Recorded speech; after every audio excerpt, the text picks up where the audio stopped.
পাখিরচোখ আসন্ন লোকসভা নির্বাচন। প্রতি বুথে দেওয়াল লিখনে ময়দানে শাসক দল বিজেপি। প্রতি বুথে কমপক্ষে 5টি দেওয়াল লিখন করার নিদান দিয়েছে প্রদেশ বিজেপির সভাপতি রাজীব ভট্টাচার্য। রাজ্যে 3 সহস্রাধীন নির্বাচনী বুথ রয়েছে। এই বুথগুলিতে যে সমস্ত ভোটাররা রয়েছে তারা যাতে ঠিকমতো আসন্ন লোকসভা নির্বাচনে ভোট প্রদান করতে পারে সেজন্য নির্বাচন কমিশন কাজ করে চলেছে। আর এই নির্বাচনকে সামনে রেখে বিভিন্ন রাজনৈতিক দলগুলিও ময়দানমুখী হয়েছে। এই জন্য তারা প্রতিটি বুথে সাংগঠনিক কাজ শুরু করেছে।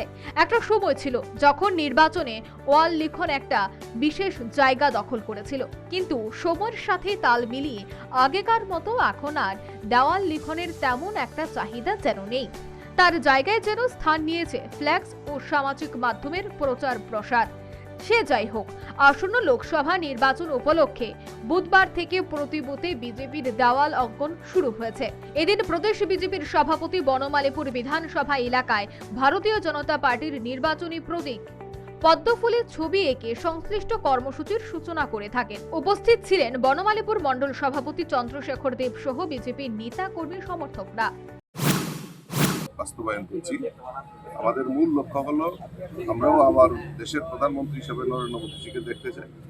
তৎসঙ্গে ত্রিপুরা রাজ্যে 2টি লোকসভা আসন রয়েছে, সেখানে আমরা আমাদের প্রার্থী পদ্ম ফুলকে ফুটিয়ে আমরা মোদীজির হাতকে শক্তিশালী করতে চাই।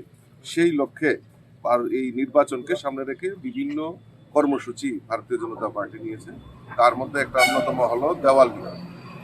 আজকে সারা ত্রিপুরা রাজ্যে আমাদের যে বুথগুলি রয়েছে সেই বুথে প্রত্যেকটা বুথে মিনিমাম 5টা করে আমরা এই পদ্ম ফুল আর ফিরছে একবার মোদী সরকার এই স্লোগানকে সামনে রেখে আমাদের দেওয়াল লিখন স্টার্ট হয়েছে।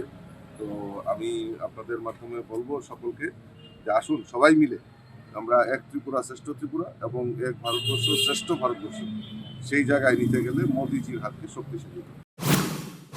প্রসঙ্গত উল্লেখ্য, 2023-এর বিধানসভা নির্বাচনে শাসক দল বিজেপি 32টি আসনে এবং তাদের নির্বাচনী জোট শরিক আইপিএফটি 1টি আসনে জয়লাভ করে। অপরদিকে শাসক দল তিপ্রামথা 13টি আসন জয়লাভ করে এবং বাম কংগ্রেস জোট মাত্র 14টি আসনে জয় পায়। পরে বক্সনগর আসনে বিজেপি জয়লাভ করার ফলে বিজেপি আইপিএফটি জোটের বর্তমানে আসন বেড়ে দাঁড়িয়েছে 34-এ। পরিসংখ্যানে দেখা যায় সমতলে 40টি আসনের মধ্যে বিজেপি 27টি আসনে জয়লাভ করেছে। এর মধ্যেই সমতলে তপশিলি জাতি সংরক্ষিত 10টি আসনের মধ্যে বিজেপি 7টি আসন এবং বাকি 3টি আসনে বামেরা জয় পায়। অন্যদিকে তিপ্রামথা পাহাড়ের 20টি আসনের মধ্যে 13টি আসনে এবং রাজ্যের শাসক দল বিজেপি কেবলমাত্র অবশিষ্ট 7টি আসনে জয়লাভ করেছে। রাজনৈতিক বিশ্লেষকদের অভিমত, বিগত বিধানসভা নির্বাচনে চুলচেরা বিশ্লেষণ বা হোমওয়ার্ক করেই প্রতিটি বুথে সাংগঠনিক কাজে নেমেছে বিজেপি। অপরদিকে এই ক্ষেত্রে অনেকটাই রক্ষণাত্মক ভঙ্গিতে সংগঠন পরিচালনা করছে রাজ্যের বিরোধী দলগুলি। এদিক থেকে বলা যায় যে আসন্ন লোকসভা নির্বাচনে প্রচার প্রসারে খানিকটা হলেও এগিয়ে রয়েছে শাসক দল।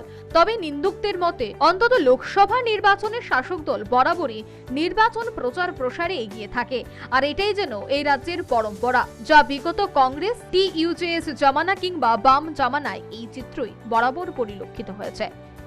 Bureau report, news vanguard.